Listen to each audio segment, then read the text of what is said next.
Well, good day. North Wind here. I gotta quit saying that I don't do unboxing videos because I tend to do a few more. This one is a Hamilton W10 that I bought from an individual in Australia, and it took it a long time to make it to me. My original plan for the video aspect, I was going to do a comparison. I don't even have my my modern version of it on today. I'm wearing my Flightmaster, but I'm excited, and I don't want to run home and get the other one. But I'm going to open this thing up, and I don't even have my macro lens set up, so I'm going to use another camera here to do a couple of close-ups. But I just want to see exactly what I have here. It's supposed to be a W10 from a Hamilton W10, 1973. These were made for the British military, British Defense Forces. I'm not exactly sure.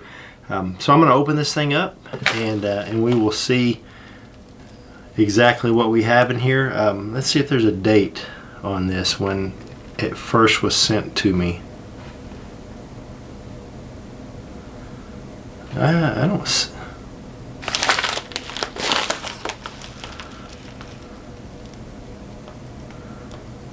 So it looks like it was April the 14th, and today it's maybe a little over a month. A little over a month to get here. Maybe that's not too bad. I don't really know.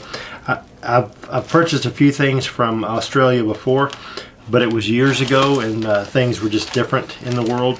So let me go ahead and get to opening this up. It should be the W10, and then some NATO straps with it. There's the NATOs. Wow,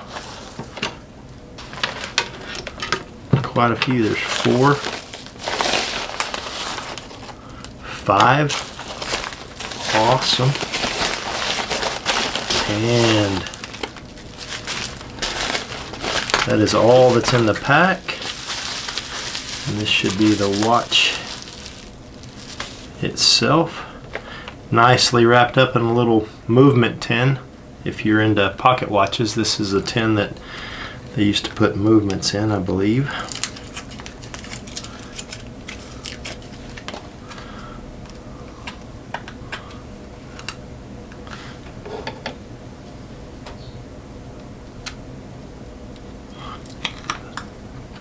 Tape is sticky, both sides.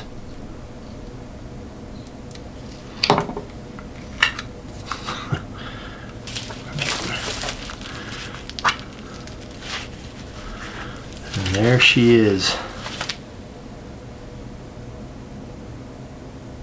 Wow, that is remarkable. I don't know how well this camera will show that. Try this. Not very well. Let me stick with the original game plan.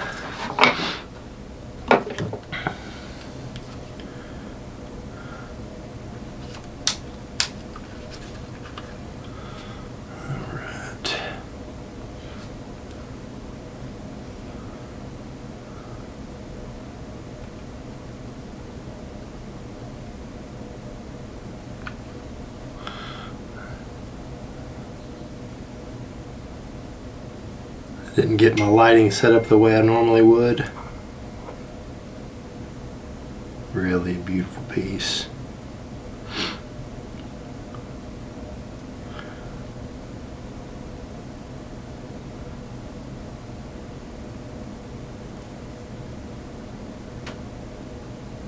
All right, set this down. Pause that a minute.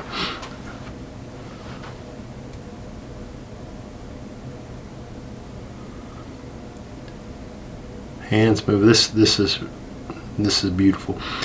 On the modern version of it, Pilot Pioneer, I believe, it has the texture dial that I love. This one does not, but it has all the markings that you would expect to see. loom on this is aged very nicely. And, let me get the hands out of the way. Give a little wind. There it goes. All right. That is just a beautiful watch. So let me do another little video of this so you can see all of the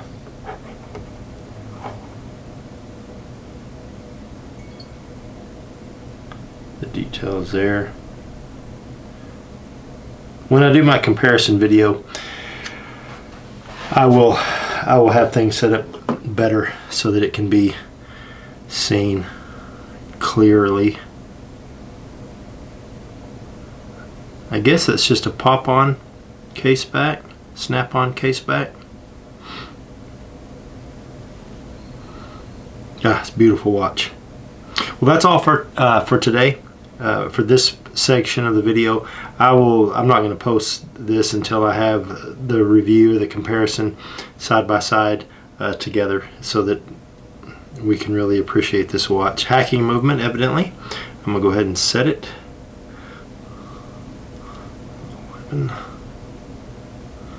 And I am going to put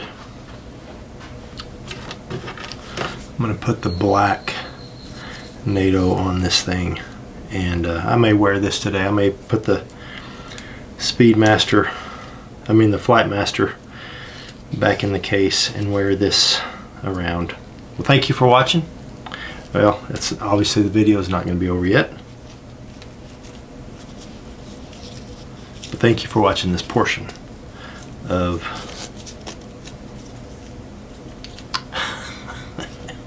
in my excitement. Missed. There we go.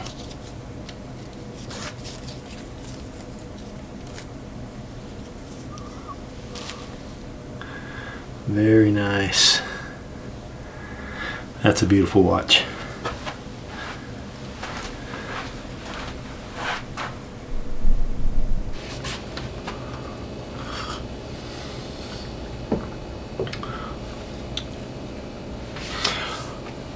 Well, hope you're doing well this day, whatever day it is that you're watching.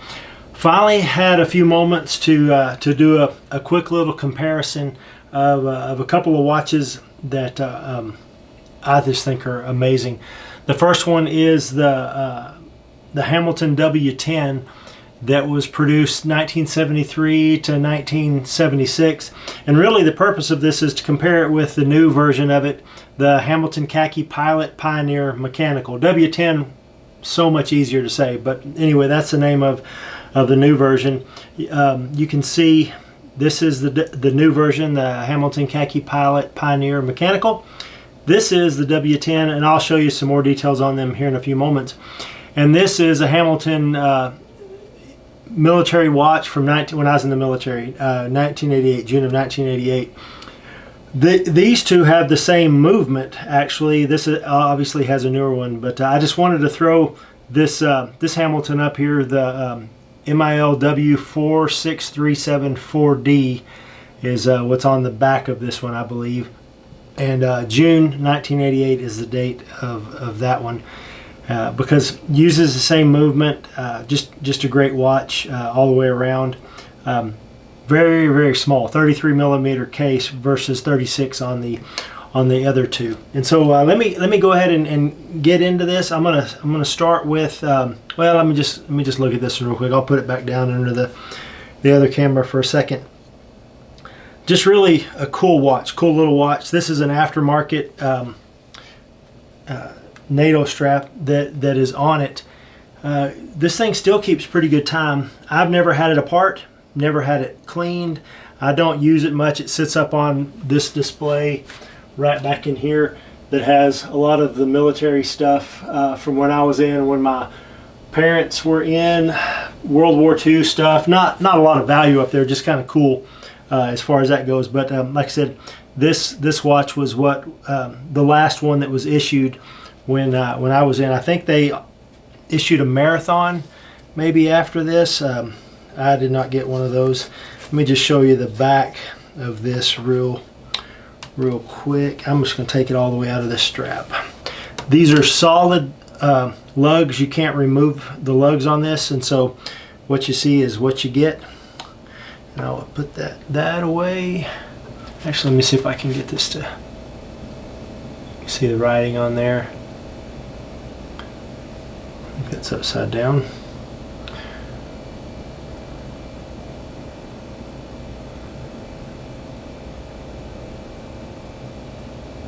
Anyway, that's the watch itself. Had this one for quite a few years, obviously.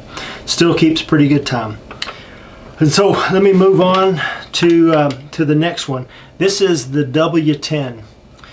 This watch really is a remarkable piece. I've been wanting one for a while, and I picked up the Khaki Pilot Pioneer Mechanical first, and then a person on a Omega forum that I was a part of, or still am a part of, messaged me and said that he had one. And at the beginning of this video you saw the unboxing of it, and I was pretty excited to have received it from Australia. It took forever for it to get here. It wasn't his fault. It was the fault of everything that's kind of going on in the world right now. It took a month or so for it to make it, but it's just a great piece. This W10, these were made by Hamilton from 1973 until about 1976, and then there was a company called, I've seen them labeled, I don't have one, CWC, Cabot Watch Company, I believe. They took over the production of the W10 up until about 1980, and then they made a quartz version. You can still find them on eBay and other places. The case back on these things serves as a reminder of what the watch is all about. Let me take this NATO strap off of this thing.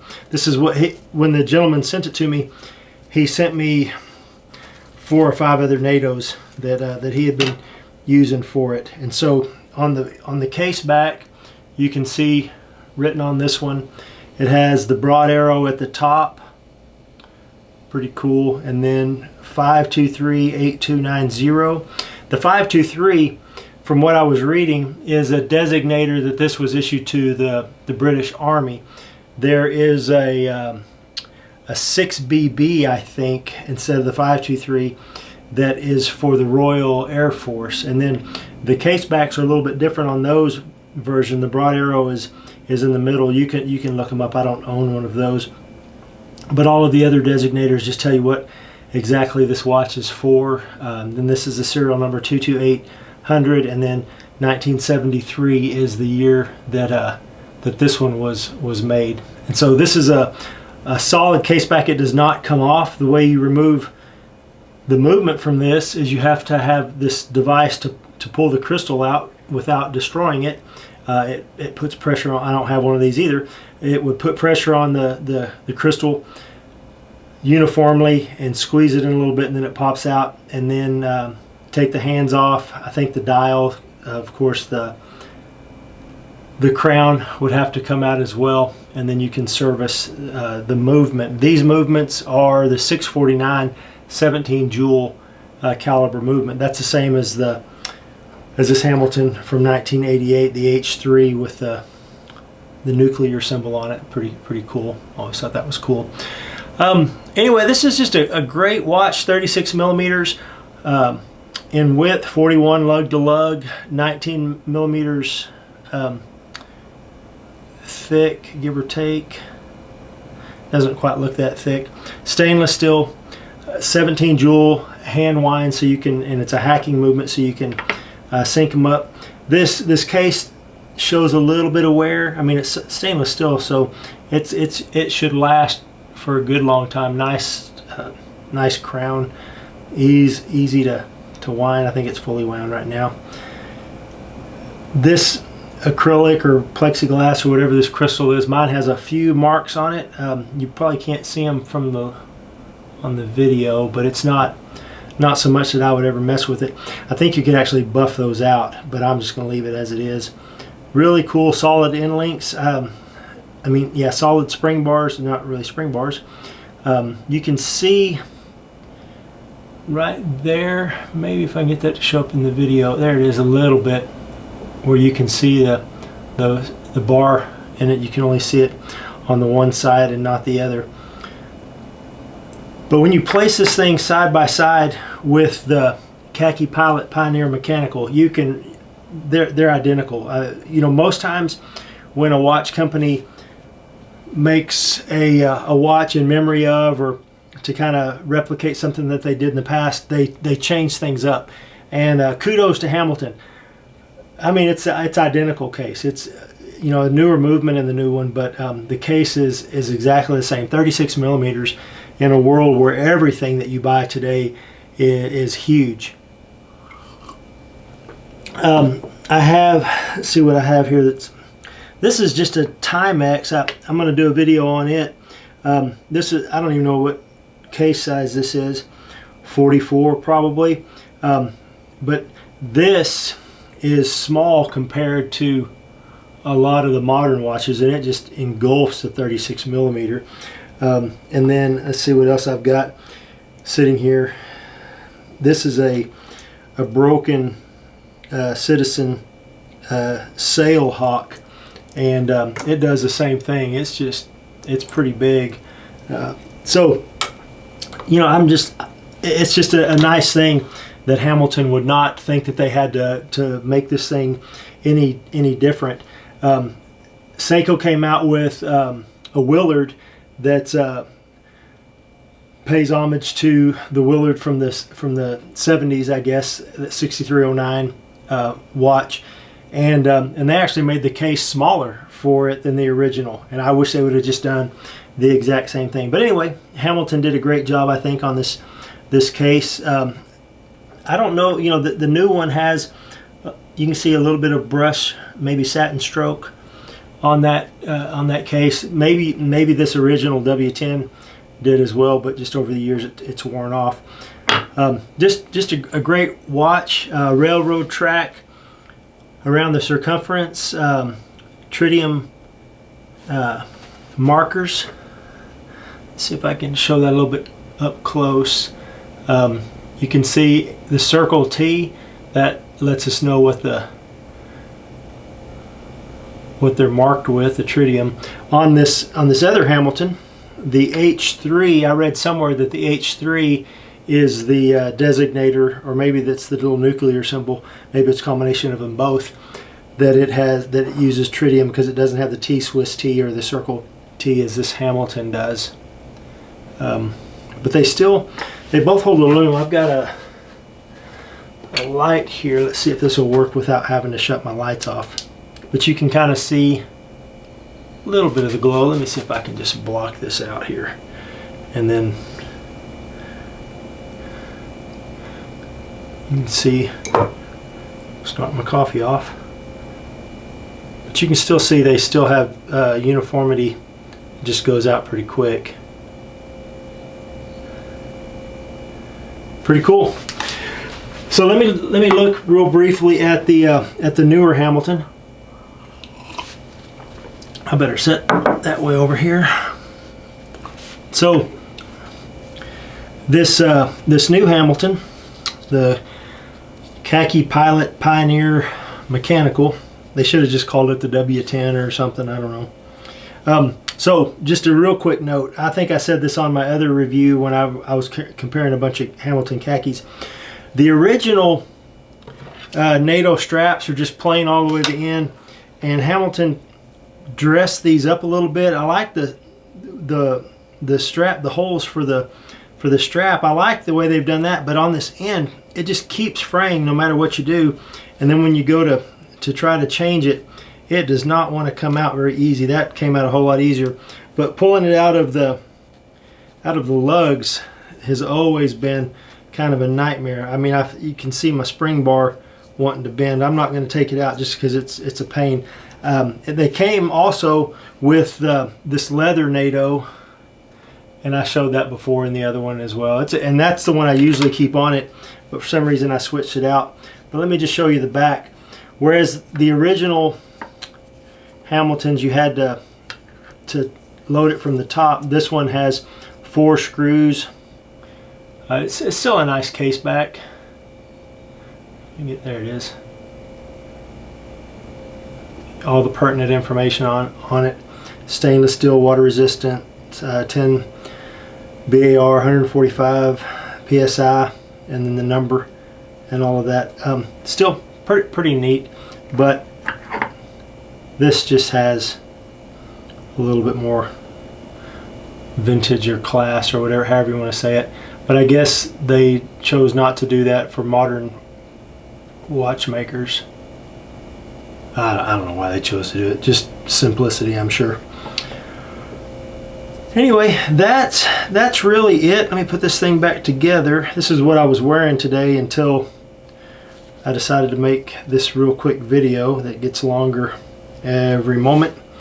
And so when I took it off, I always feel obligated, especially if I'm making a watch video, to be wearing a watch. And so I went ahead and pulled off my military shelf. This is my Schwarzkopf. It's a Seiko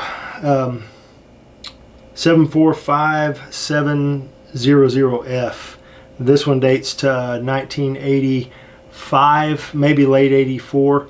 And so a great timepiece. Here, I'll put her under here so you can kind of see, get it to focus. There it is. But I put it on a gray NATO. I'm not really a big fan of the NATO on this, but I don't like the strap that it was on any better, so I just left it on that. But that's really the comparison of mainly these two watches. But like I said, I just want to throw that other Hamilton in there because it's military, has the same movement as the W10. Let me just make sure I covered all of the information on the W10. These things were made 73 to 76 by Hamilton, 76 to 80 roughly by CWC, and the 523 designator is for Army. A whole lot more Army models were made than the Air Force models. The Air Force is 6BB, and the broad arrow is in a little bit different location. And then back to this new version. Like I said, you can see that other review when I talk about it in comparison to the other khakis. In that other review, I talk about how I had a different lens on my camera so you could really see the dial on it. It's got this textured dial that is just remarkable, beautiful. Having said that, I really love this dial, this black dial with the aged indices and everything. That's just fabulous. Just a great looking dial. But you can see the similarities between the two. Let's see if I can get them a little bit closer and in focus. Very nice. I wonder if Hamilton has made or thought about making an edition that would still have the broad arrow in case somebody over there in Great Britain would like to have that. I think that would be pretty cool to have that. I think it's a contract deal, so they probably would have to make some kind of contract. Anyway, that's the gist of those three watches, mainly those two watches. If you can find one of the W10s, I recommend getting one. They're just a cool watch. If you want to fork out the money for the new version, not quite as much as the W10, but it's 80-hour power reserve with this H50 movement, hand wind. All of these are hacking. Just, you won't go wrong with either of these. But of course, the new one, I would never get near water with the vintage one. It has not been serviced. But I would be less hesitant with the new version. I still wouldn't do a whole lot with it because it's still, you know, that's not very 100 meters is not much. That's like, I wouldn't wear it in the shower, but that's basically shower, maybe getting into a swimming pool if you want to. But I would never risk that with that. I'd throw on a cheap G-Shock that I've got for that purpose, or a Seiko diver, a newer one. That's about it. Thank you guys once again for watching. If you have questions, shoot me a message in the comments. If you have questions about any of these three watches, or any of the others that you may have seen in the background, or that you're just curious about, leave that comment there and I'll see if I can get around to it. And like and subscribe. Check back often. I'm going to try to keep adding some of these things. Well, sorry about my phone, and I was right at the end of that. So a guy called, left his hearing aids here in the church, and I had to go look for them. That was a little bit more important than this video. But thanks for watching anyway. I hope that you benefit from these videos. Maybe they're a little bit entertaining, but I hope that they're more informative as you investigate watches, try to figure out which one you like, why you like it, whatever it may be. Maybe you have a question about some aspect of these watches, and I don't show them on my wrist very often because that's just another one of those things that you need to try them on for yourself and see what you think. It may look good or it may look bad on me, but you put it on your wrist and you may really like it or really not. You just got to do that all for yourselves. But watches are fascinating accessories and a big part of our history. So once again, thank you guys for watching. Like and subscribe, and we will see you next time.